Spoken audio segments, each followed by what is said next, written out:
የአላህ ባሮች ሆይ ያለንበት ዘመን ያለንበት ጊዜ በተለያዩ ምክንያቶች አብዛኞቹ የሰው ልጆች ዘንድ ሐሳብና ጭንቀት አይጠፋም። በተለያየ መልኩ ሰዎች ሲያማሩ ሲጨነቁ ሕይወት እንደከበዳቸው ሲናገሩ ይሰማል። እነሆ የዚህ መፍትሄው ወደ አላህ ተባረከ ወተዓላ መመለስና ልብን የሚያረጋጉ ነገሮችን ማድረግ። የሙስሊም ልቡም ይሁን አካሉ እረፍትም ያገኘው ወደ አላህ ሲመለስ ነው። ችግሩን፣ ሐሳቡን፣ ጭንቀቱን ስጁድ ላይ ሆኖ አላህ ተባረከ ወተዓላ እንዲያቀልለት እንዲያነሳለት ሲማጸን። ቁርአንን ማንበብ ቁርአንን ማድመጥ ልብን ያረጋጋል፣ የውስጥ ብርታት ይሰጣል። ሲጀመርም ቁርአን የወረደው የሙእምንን ልብ ለማጠንከር ነው። ሊኑሰቢተ ቢሂ ፉአደክ ወረተልናሁ ተርቲላ ያለውም ለዚህ ነው። አላዋቂዎች ቁርአን ለምን በአንድ ጊዜ ሙሐመድ ላይ አልወረደም አሉ። ይህን ማድረግ ብንፈልግ እንችል ነበረ። ነገር ግን ቁርአንን በ23 ዓመት ውስጥ ተከፋፍሎ እንዲወርድ ያደረግነው ችግሮች፣ መከራዎች በገጠሙህ ቁጥር አዳዲስ ቁርአን እየወረደ መልስ እየተሰጠህ ልብህ ይጸናና ይጠነክር ዘንድ ነው ብሏል። ቁርአን የልብ ቀለብ ነው። አካላችን ካልበላ ካልጠጣ እንደሚደክመው ሁሉ ልባችንም መንፈሳችንም ቁርአን ካልቀራ ቁርአን ካልሰማ ይደክማል፣ ይታመማል፣ ሊሞት ሁሉ ይችላል። አው መን ካነ መይተን ፈአሕየይናህ ወጀዐልና ለሁ ኑረን የምሺ ቢሂ ፊናስ ከመን መተሉሁ ፊዙሉማቲ ለይሰ ቢኻሪጅን ሚንሃ የሚለው አንቀጽም ይሄን ነው የሚመለከተው። ውስጡ ላይ ቁርአን የሌለ ሰው፣ ከቁርአን ጋር ግንኙነት የሌለው ሰው ሕይወት እንደሌለው ሰው፣ ቀን ከሌሊት ቁርአንን የሚቀራ ቁርአንን የሚወድ ቁርአንን የሚናፍቅ ቁርአን ሲሰማ ደስ የሚለው የሚረጋጋ ሰው الذي أنزل على عبده الكتاب ولم يجعل له عوجا قيما وأشهد أن لا إله إلا الله وحده لا شريك له وأشهد أن محمدا عبده ورسوله اللهم صل وسلم وبارك على عبدك ورسولك سيدنا محمد وعلى آله وأصحابه وسلم تسليما كثيرا أما بعد أوصيكم ونفسي بتقوى الله يا عباد الله فاتقوا الله تعالى حق التقوى يا الله باروتوي الله يعزاكم بمتازز يكلكلاكم بمكلكل ሁሌም በሁሉም ቦታ ላይ የሚገባውን ፍራቻ ፍሩት። ለአኺራችሁ ስንቅ ያዙ። ከስንቆች ሁሉ በላይ ስንቅ አላህን መፍራት። የአላህ ባሮች ሆይ ያለንበት ዘመን ያለንበት ጊዜ በተለያዩ ምክንያቶች አብዛኞቹ የሰው ልጆች ዘንድ ሐሳብና ጭንቀት አይጠፋም። በተለያየ መልኩ ሰዎች ሲያማሩ ሲጨነቁ ሕይወት እንደከበዳቸው ሲናገሩ ይሰማል። እነሆ የዚህ መፍትሄው ወደ አላህ ተባረከ ወተዓላ መመለስና ልብን የሚያረጋጉ ነገሮችን ማድረግ። የሙስሊም ልቡም ይሁን አካሉ እረፍትም ያገኘው ወደ አላህ ሲመለስ ነው። ችግሩን፣ ሐሳቡን፣ ጭንቀቱን ስጁድ ላይ ሆኖ አላህ ተባረከ ወተዓላ እንዲያቀልለት እንዲያነሳለት ሲማጸን። ችግርን ለሰው ቢናገሩ የነገሩት ወዳጅ ከሆነ የባሰ እንዲጨነቅ ማድረግ ነው። ጠላት ከሆነም እንዲደሰት ማድረግ ነው። ከአላህ ጋር ተባረከ ወተዓላ ከሆኑ ሁሉም ነገር ቀላል ነው። ወመን የተወከል ዐለላሂ ፈሁወ ሐስቡሁ በአላህ የተመካ አላህ በቂው ነው። ፈቁል ሐስቢየ አላህ ላ ኢላሃ ኢላ ሁወ ዐለይሂ ተወከልት ወሁወ ረቡል ዐርሺል ዐዚም እንድንል ተመክረናል። ሐሳብና ጭንቀት ቢበዛብህ፣ ሰዎች ቢያስቸግሩህ፣ የፈተና ዳገት ቢከብድህ አላህ በቂዬ ነው በል። በሱ ተመክቻለሁ፣ ጉዳይን ሁሉ ለሱ ሰጥቻለሁ በል። አላህ ተባረከ ወተዓላ የታላቁ የግዙፉ ዓርሽ ባለቤት ነው። የኃያሉ አላህ ተባረከ ወተዓላ ባሪያ እንደመሆኔ ግዙፉን ዓርሽ ያስገኘው ጌታ አላህ ሰባት ሰማይ ሰባት ምድርን የሚመራው የሚያስተዳድረው ጌታ አላህ የኔን የደካማ ባሪያውን ትንሽዬ ሓጃ ማሳካት አያቅተውም እንድንል ነው የተመከርነው። ዒባዳ በሶላትና በጾም ብቻ አይደለም። የውስጥን ችግር ወደ አላህ ተባረከ ወተዓላ በማስጠጋት አላህ በቂዬ ነው በማለት በአላህ በመተማመን አላህን በመለመን የሚደረግ ራሱን የቻለ ዒባዳ አለ። አንዳንዴ ህይወት ላይ ችግሮች የሚገጥሙት እኛን ከአላህ ቤት ከአላህ ደጃፍ የራቀን ባሮቹን ወደ አላህ እንድንመለስ ለማድረግም ጭምር ነው። የተለያዩ ህይወት ላይ ችግሮች፣ መሰናክሎች፣ ሙሲባዎች አንድ ባሪያ ላይ የሚፈራረቁት ከአላህ ጋር ተባረከ ወተዓላ ለማቀራረብ ወደ አላህ ለመመለስም ጭምር ሊሆን ይችላል። እነሆ ሐሳብን፣ ጭንቀትን ለመርሳት ለመቋቋም ከሚያግዙ ነገሮች አንዱ ዚክር ማብዛት ነው። የዚክሮች ሁሉ ዋና አለቃ የሚባለው ደግሞ እንዳጠቃላይ ቁርአን ነው። አዘውትሮ ቁርአንን መቅራት፣ ቁርአንን ማስተንተን፣ ቁርአንን ማዳመጥ አካልንም መንፈስንም ያረጋጋል፣ ሰላም ይሰጣል። ነቢዩ ዓለይሂ ሰላቱ ወሰላም የአላህ ቤት ላይ መስጂድ ላይ በአንዳንድ ዘገባዎች ደግሞ በቦታ ሳይገደብ የትኛውም ቦታ ላይ ሆነው ሰብሰብ ብለው ሰዎች ቁርአንን የቀሩ እንደሆነ አላህ ተባረከ ወተዓላ ሰኪናን መረጋጋትን እንደሚያሰፍንባቸው እንደሚያወርድባቸው በረሕመቱ በእዝነቱ እንደሚከባቸው መላኢኮች ዙሪያቸውን እንደሚያጥሩ አላህም ተባረከ ወተዓላ ሰማዩ ላይ ሆኖ አርሹ ላይ ሆኖ ከተከበሩ መላእክት ጋር እንደሚያወሳቸው እንደሚያደንቃቸው ተነግሯል። ቁርአንን ማንበብ ቁርአንን ማድመጥ ልብን ያረጋጋል፣ የውስጥ ብርታት ይሰጣል። ሲጀመርም ቁርአን የወረደው የሙእምንን ልብ ለማጠንከር ነው።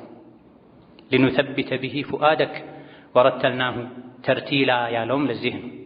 አላዋቂዎች ቁርአን ለምን በአንድ ጊዜ ሙሐመድ ላይ አልወረደም አሉ። ይህን ማድረግ ብንፈልግ እንችል ነበረ። ነገር ግን ቁርአንን በ23 ዓመት ውስጥ ተከፋፍሎ እንዲወርድ ያደረግነው ችግሮች፣ መከራዎች በገጠሙህ ቁጥር አዳዲስ ቁርአን እየወረደ መልስ እየተሰጠህ ልብህ ይጸናና ይጠነክር ዘንድ ነው ብለዋል። በተለያዩ አጋጣሚዎች ነቢዩና ዓለይሂ ሰላቱ ወሰላም ሰሓቦቻቸው በገጠሟቸው ችግሮች፣ መሰናክሎች ተረብሸው ተጨንቀው ነበር። ቁርአን ወርዶ ግን አረጋግቷቸዋል። አላህ ከኛ ጋር ነው ብለው ጸንተዋል። በተለያዩ ጊዜያት በተለያዩ ክስተቶች ምክንያት የወረዱ የቁርአን አንቀጾችን አሁንም ሆነን ባነበብን ቁጥር ልባችን ይረጋጋል፣ ኢማናችን ይጨምራል። የሰው ልጅን ህይወት ሊያበራ ነው ሲጀምርም ቁርአን የወረደው። ያለ ቁርአን ህይወት ጨለማ ነው። ያለ ቁርአን ልብ ባዶ ነው። ልብ ሙሉ የሚሆነው ልብ የሚጀግነው የሚጠነክረው አላህ ከኔ ጋር ነው የሚለው የህይወት ብርሃን የሆነውን ቁርአንን ማንበብ ስናዘወትር ነው። ቁርአንን ስናደምጥ ነው። ቁርአንን ስንናፍቅ ስንወድ ነው። ቁርአን የልብ ቀለብ ነው። አካላችን ካልበላ ካልጠጣ እንደሚደክመው ሁሉ ልባችንም መንፈሳችንም ቁርአን ካልቀራ ቁርአን ካልሰማ ይደክማል፣ ይታመማል፣ ሊሞት ሁሉ ይችላል። አው መን ካነ መይተን ፈአሕየይናህ ወጀዐልና ለሁ ኑረን የምሺ ቢሂ ፊናስ ከመን መተሉሁ ፊዙሉማቲ ለይሰ ቢኻሪጅ ሚንሃ የሚለው አንቀጽም ይሄን ነው የሚመለከተው። ውስጡ ላይ ቁርአን የሌለ ሰው፣ ከቁርአን ጋር ግንኙነት የሌለው ሰው ህይወት እንደሌለው ሰው፣ ቀን ከሌሊት ቁርአንን የሚቀራ ቁርአንን የሚወድ ቁርአንን የሚናፍቅ ቁርአን ሲሰማ ደስ የሚለው የሚረጋጋ ሰው ህይወት ያለው ሰው። በየቀኑ የምንቀራው የቁርአን ዊርድ ማንቀንሰው የቁርአን ንባብ መጠን ሊኖረን ይገባል። ነቢዩ ዓለይሂ ሰላቱ ወሰላም ቁርአኑ እሳቸው ላይ ወርዶ እንኳ በየቀኑ የሚቀሩት መጠን ነበራቸው። በየቀኑ ውሃ እንደሚያስፈልገን ሁሉ ምግብ እንደሚያስፈልገን ሁሉ መንፈሳችን፣ ቀልባችን፣ አካላችንም ጭምር ቁርአን ያስፈልገዋል። ምሳ፣ ምግብ፣ እራት ጠብቀን እንደምንበላው ሳንበላ እንደማንውለው እንደማናድረው ሁሉ ቁርአን ሳንቀራ ልንውል ልናድር አይገባንም። በየቀኑ አንድ ጁዝም ይሁን ግማሽ ጁዝም ይሁን ፈቅረኡ ማ ተየሰረ ሚንህ እንደ አቅማችሁ እንዳላችሁበት ሁኔታ የገራላችሁን ያክል ቅሩ ተብሏልና አንድ ጁዝም አንድ ሱራም 10 ጁዝም ይሁን እንደ አቅማችን ቁርአን ሳንቀራ የአንድ ቀን ጀንበር ልጠልቅ መሽቶ ሊነጋ አይገባም። ቀንና ሌሊትን አላህ ተባረከ ወተዓላ እንዲፈራረቁ ያደረገው የቀኑን በቀኑ መፈጸም ካልቻለን ማታ ቀባ እንድናወጣ የማታውን በማግስቱ ቀባ እንድናወጣ ነው። ከ24 ሰዓት ውስጥ አንዲት ሰዓት ለቁርአን አለመስጠት፣ ግማሽ ሰዓት ለቁርአን አለመስጠት፣ ሩብ ሰዓት ለቁርአን አለመስጠት የከሳሪነት ምልክት ነው። የቀልብ መሞት መድከም ምልክት ነው። የሞተ ሰው ምግብ አይበላም። ልቡ የሞተ ሰውም ቁርአን አይቀራም። የሰው ልጅ በህይወት ሲኖር በጤና ሲኖር ነው ምግብ የሚያምረው፣ መጠጥ የሚያምረው፣ ርቦኛል ምግብ አምጡ የሚለው። የታመመ ሰው ምግብ እንደማይፈልገው ሁሉ በግድ እንደሚበላው ሁሉ ልቡ የታመመም ቁርአን አይፈልግም። ጭራሽ ልቡ ከሞተ ደግሞ ቁርአን ሊያስብም ትዝም ሊለው አይችልም። ታዲያ ርቦኛል ምሳ፣ ቁርስ፣ እራት ብለህ ቤት ውስጥ ምግብ ቤት የምትበላው የአላህ ባሪያ ሆይ በቀን አንዴ እንኳ ቢሆን ልባችን ቁርአን ያስፈልገዋል። ማታ ስንተኛ ቁርአን እንድንቀራ፣ ከእንቅልፍ እንደነቃን ቁርአን እንድንቀራ፣ ሶላት ውስጥ ቁርአን እንድንቀራ የተደረገውም ለዚህ ነው። ሁሌ ሲተኛ መቀራት ያለባቸው ሱራዎች አሉ። ነቢዩ ዓለይሂ ሰላቱ ወሰላም ዘውትር ሲተኙ ይቀሯቸው እንደነበር የተነገረን። በድምፅ በሚቀራባቸው ሶላቶች ላይ እንዲቀሩ የተነገሩ ሱራዎች አሉ። ሳምንታዊ ፈጅር ላይ የሚቀሩ፣ ጁሙዓ ላይ የሚቀሩ፣ ዒድ ላይ የሚቀሩ የተመረጡ የቁርአን አንቀጾች አሉ። ወኢዛ ቁሪአ አልቁርአኑ ፈስተሚዑ ለሁ ወአንሲቱ ለዓለኩም ቱርሐሙን የተባለውም ለዚህ ነው። ራሳችሁም ቅሩ፣ ቁርአን ሲቀራ ዝም ብላችሁ አድምጡ። ይህን ያደረጋችሁ እንደሆነ የአላህን ረሕመት እንድታገኙ ይከጀልላችኋል ተብሏል።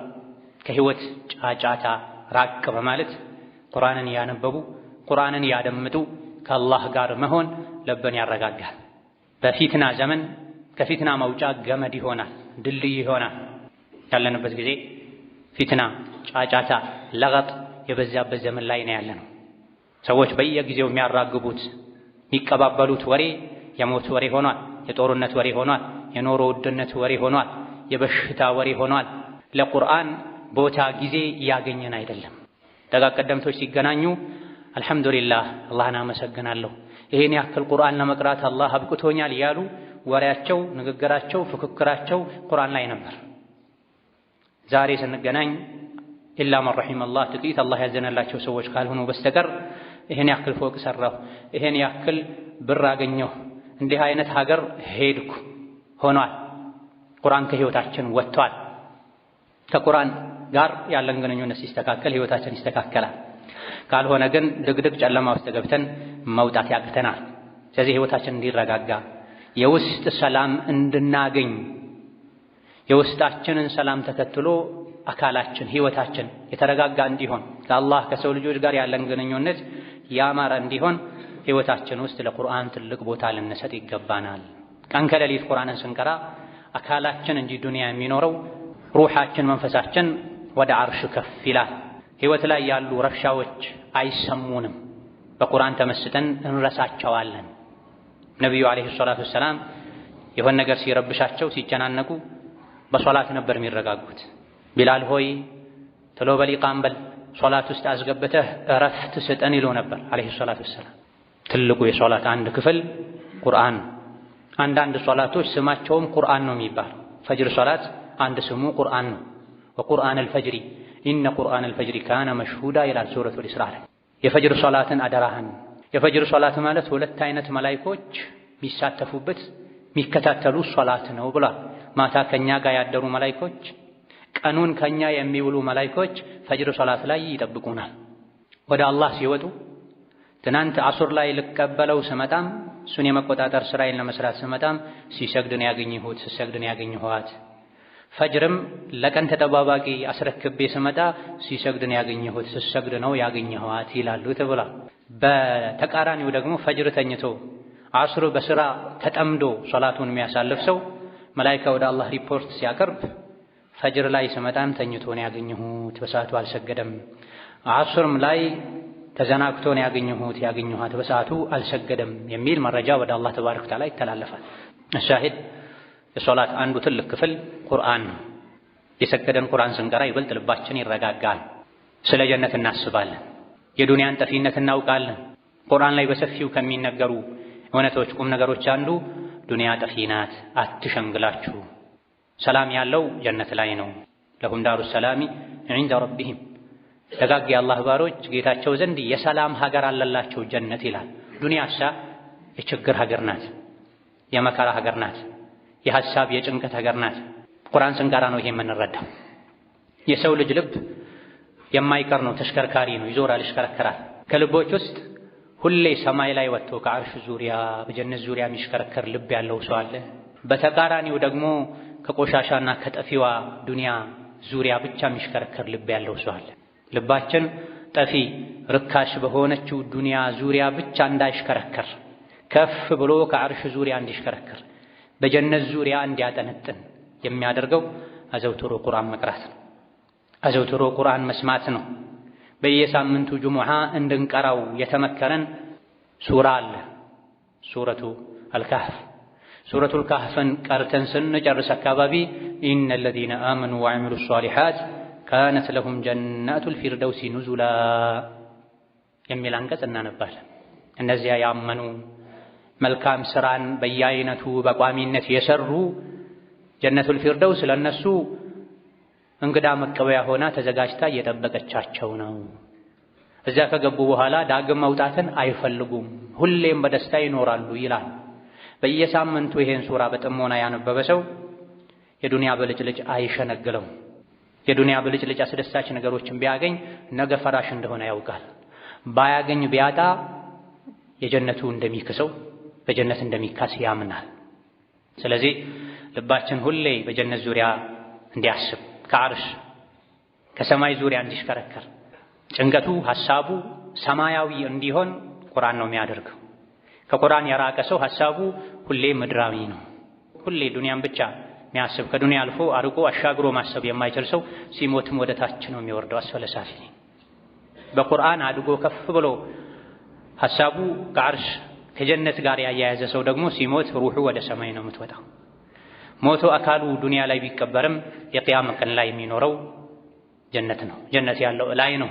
ነቢዩ ዓለይሂ ሰላቱ ወሰላም አንዳችሁ አላህን ሲጠይቅ ጀነተል ፊርደውስን ይጠይቀው።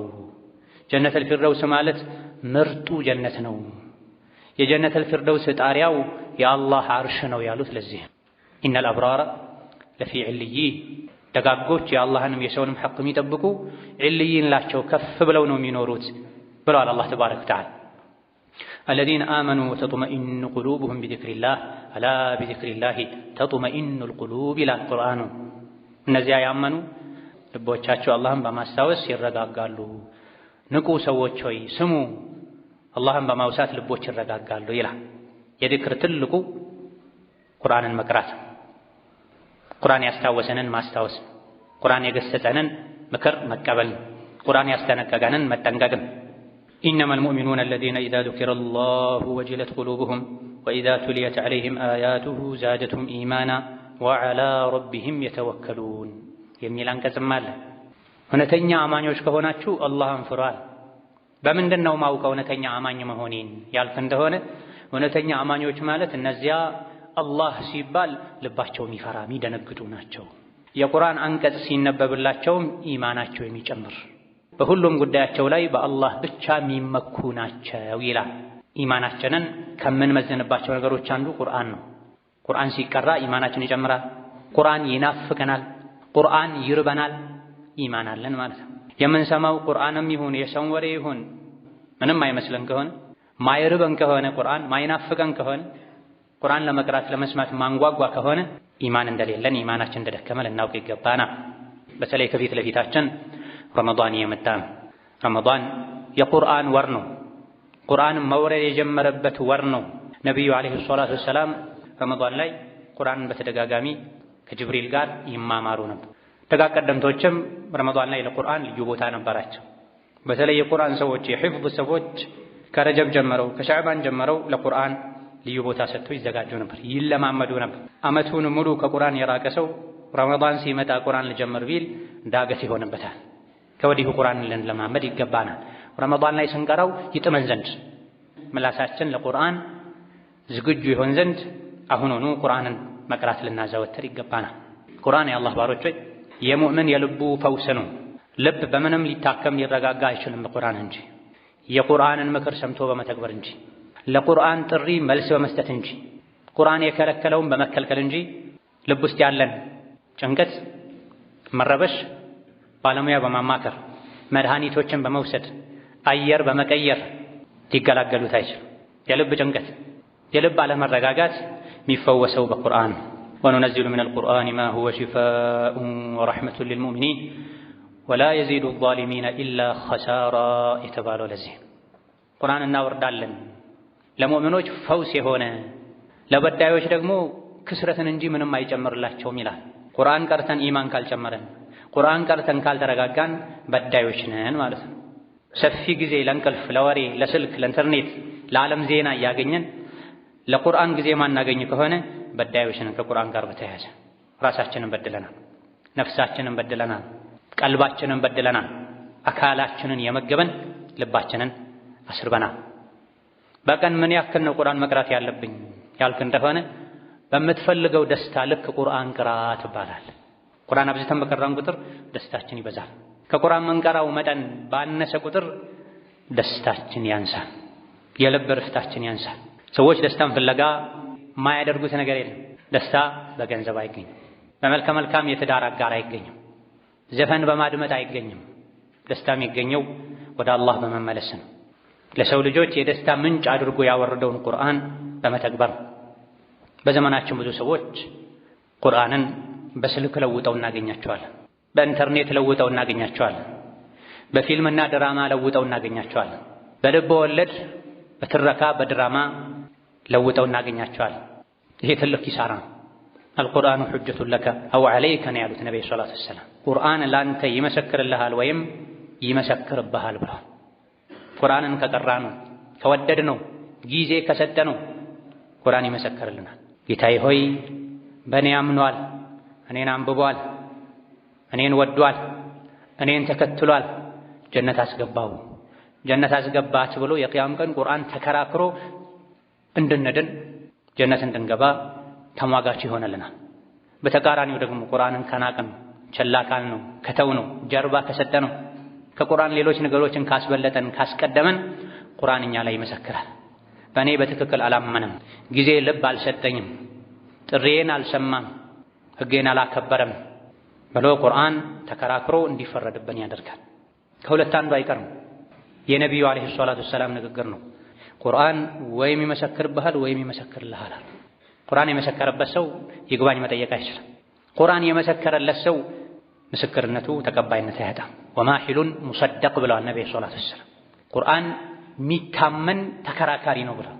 ቁርአን የተከራከረለት ሰው አላህ ያምነዋል፣ ወደ ጀነት ሂድ ይባላል። ቁርአን አይደለም እሱ በእኔ ያመነ ሰው አይደለም ጀነት አይገባውም ብሎ ቁርአን የፈረደበት ሰው ሌላ ምስክር ላምጣ ቢሉ እንኳ የቁርአን ምስክርነት ተሽሮ ቦታ አይሰጠው። ቁርአንን ቅሩት አሉ ነብዩ ሰለላሁ ዐለይሂ ወሰለም። ቁርአንን ቅሩ። ቁርአን የቂያም ቀን ዱንያ ላይ ጓደኛው ለነበረ ሰው መስካሪ ሆኖ ይመጣል። እኛ ጓደኛችን ቁርአን ነው ወይስ ስልክ?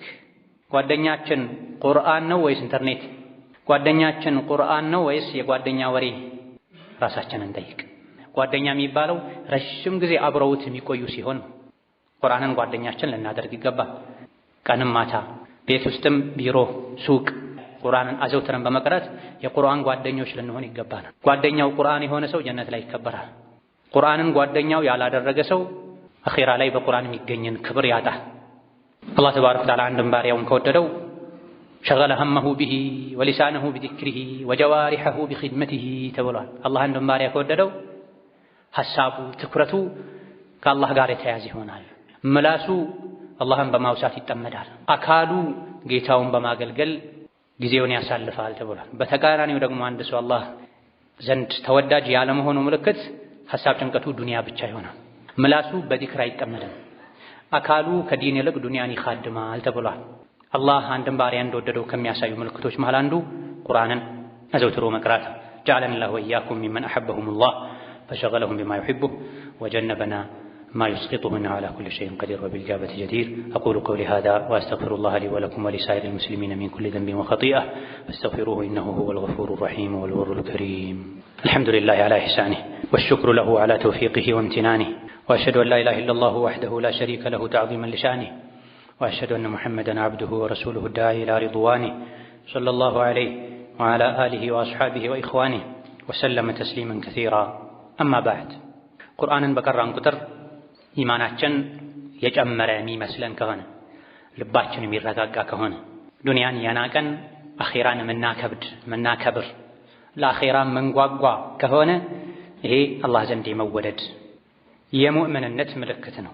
በተቃራኒው ደግሞ ቁርአን ስንቀራ ምንም አይነት ስሜት ማይሰማን ከሆነ ቁርአንን ማንወድ ማንናፍቅ ከሆነ ቁርአን ቀርተን ተነስተንም ልባችን ላይ ምንም አይነት ጠብ ያለ የኢማን ስሜት ማይሰማን ከሆነ ይሄ የልብ መታመም የልብ የሞት አፋፍ ላይ መድረስ ምልክት ነው።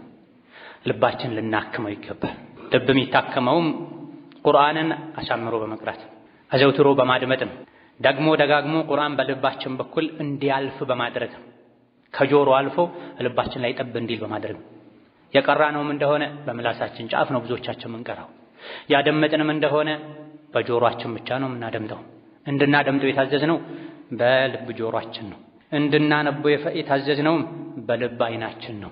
ፈኢነሃ ላ ተዕመል አብሷር ወላኪን ተዕመል ቁሉቡ ለቲ ፊ ሱዱር የተባለው ለዚህ የሚታወረው የግንባር አይን አይደለም የልብ አይን ነው ተብሎ በግንባር አይናችን እያየን ለልብ አይናችን ያቀበለን ልባችን በቁርአን እንዲገሰጽ እንዲፈራ እንዲተናነስ ልናደርግ ይገባ ነው።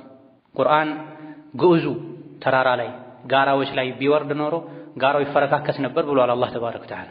እኛ ቁርአንን ቀርተን ከመጥፎ አቋማችን አላማችን ማንመለስ ከሆነ ያጎደልነውን ነገር ማናስተካከል ከሆነ የለመድነው መጥፎ ነገር ማንተው ከሆነ ልባችን ላይ የተከመረ የወንጀልን ጋራ ቁርአን ሊፈረካክሰው አልቻለም ማለት ነው። ቁርአን ያላከመው ምንም ሊያክመው አይችልም።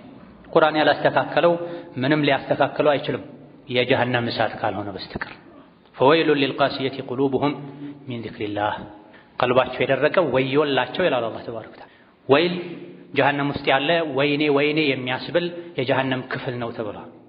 ዱንያ ላይ ቀልቡን በቁርአን ያረጠበ ኢማኑን በቁርአን የሞላ ያስተካከለ ጀነት ላይ ቅራ፣ የጀነት ደረጃ ላይ ውጣ፣ ጀነት ላይ የምትኖረው መኖሪያ የሚሆነው መቅራት ያቆምከበት ደረጃ ላይ ነው ይባላል። በቁርአን የኢማን ከፍታ ላይ ራሱን ያኖረ አኺራ ላይ ሲሞት የጀነት ደረጃ ላይ ውጣ ይባላል። መቅራት እስካላቆመ ድረስ መውጣት አያቆምም ብለዋል ነብዩ አለይሂ ሰላቱ ወሰላም።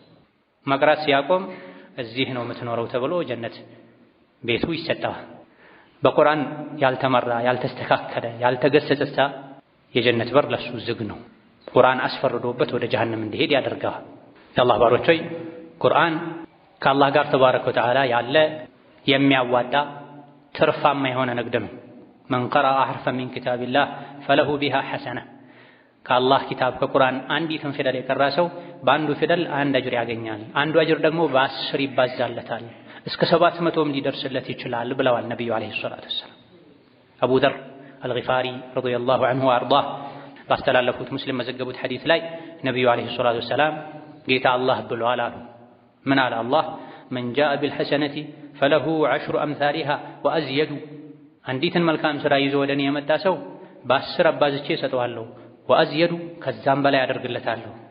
ወመን ጃአ ቢሰይአቲ መጥፎ ሥራ ደግሞ ሰርቶ ወደኔ የመጣ ሰው ሰይአቱ ሚስሉሃ አው አግፊር አንድ መጥፎ ሥራ ሰርቶ የመጣ በአንድ መጥፎ ሥራው ነው የምጠይቀው ልምረውም እችላለሁ ብሏል አላህ።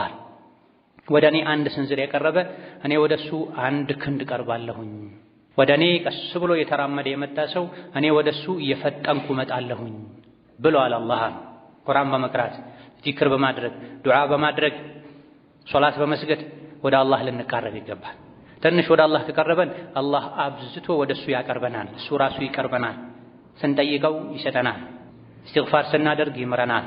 ከሱ ስንርቅ ረሕመቱ ከኛ ይርቃል። ጠላታችን ሸይጣን አንስቶ ወደሱ ያቀርበናል። ቁርአን አንድ የአኺራ ንግድ ነው። በአንዱ ፊደል 10 ሐሰና ይገኛል። አሊፍ ላም ሚም እኔ አንድ ፊደል ነው አልልም አሉ ነብዩ ሰለላሁ ዐለይሂ ወሰለም። ይልቅ አሊፍ ለብቻው ላም ለብቻው ሚም ለብቻው እንደ ፊደል ተቆጥሮ አሊፍ ላም ሚም ሲል አንድ ሰው በትንሹ ከእያንዳንዱ ፊደል ይሄ ደግሞ በ10 ተባዝቶ 30 ሐሰና ያገኛል። እስከ 700 እጥፍ ድርብ ሊሆን ይችላል ብላ። ታዲያ ቁርአን መቅራት ያልቻለ ከሳሪ ሰው ራሱን የጎዳ ሰው ነው። የራሱ ሚዛን ነው የሚጎድለው። ከአኺራ በፊት እዚሁ ዱንያ ላይም የራሱ ልብ ነው መረጋጋትን የሚያጣው። ጭራሽ ደግሞ ቁርአን የማይቀራ ቁርአን የማይወድ እኔ መቅራት አልችልም ወላጆቼ አላስቀሩኝም ብሎ ሌላ የዱንያን አህዋሎች ሁኔታዎች ገጽ በገጽ የቀራ ያነበበ የሞከረ ችግሮችን ሁሉ የተጋፈጠ ቁርአን መቅራት አልችልም ብሎ በህይወቱ አንዴ እንኳን ቁርአን ማይቀራ ለቁርአን ቦታ የሌለው ሰው እድለቢስ ስለሆነችው ነፍሱ ሊያለቅስላት ይገባል። ባጣው የመልካም ሥራ ተራራ ልክ ሊቆጭ ይገባል። ባጣው ቁርአን በሚያስገኘው የልብ መረጋጋት ልክ ሊያዝን ይገባል። ራሱ ያለ ቁርአን ሙስሊም ህይወት የለውም። አሳ ያለ ውሃ ህይወት እንደሌለው ሁሉ ያለ ቁርአን የሚኖር ህይወት ከሙታን ህይወት ማይተናነስ። ሙታን መልካም ሥራ ሰርተው ከሄዱ ሙታን አይባሉም እነሱ። ሙት የሚባለው እዚህ ዱንያ ላይ ያለ ቁርአን የሚኖር ሰው፣ ያለ ዚክር የሚኖር ሰው፣ አላህን ሳያስታውስ አኺራን ሳያስታውስ ቀብርን ሳያስታውስ የሚኖር ሰው የሞተ ሰው። ከሚወዱት ሰው ጋር ሲያወሩ ከሚገኝ ደስታ የበለጠ ቁርአን የቀሩ ከአላህ ጋር በመነጋገር የሚገኝ ደስታ አለ። ይሄ በገንዘብ አይገኝም፣ ወደ አላህ በመመለስ ቁርአንን በመቅራት እንጂ። የመቅራትን የማንበብን አቅም አላህ የሰጣቸው ሰዎች ሌላን የሰው ወሬ ከሚያነቡ ከሚያደምጡ አብዛኛውን ጊዜያቸው ከቁርአን ጋር ሊያደርጉ እስከዛሬ መቅራት ያልቻሉ ወላጆቻቸውን ከማማረር ይልቅ አሁንም የትኛውም ዕድሜ ላይ ቢሆኑ ቁርአን ወደ መቅራት ፊታቸውን ሊያዞሩ ሊሞክሩ ይገባል። ጊዜው ሳያልፍ በፊት ቁርአንን ቸላ ያለ አላህ ከረሕመቱ ቸላ ይለዋል ተብሏል። ወመን አዕረض ዐን ዚክሪ ፈኢነ ለሁ መዒሸተን ضንካ ተብሏል። ከቁርአን ቸላ ያለ የተጣበበ ህይወት አለለት ለሱ ተብሏል።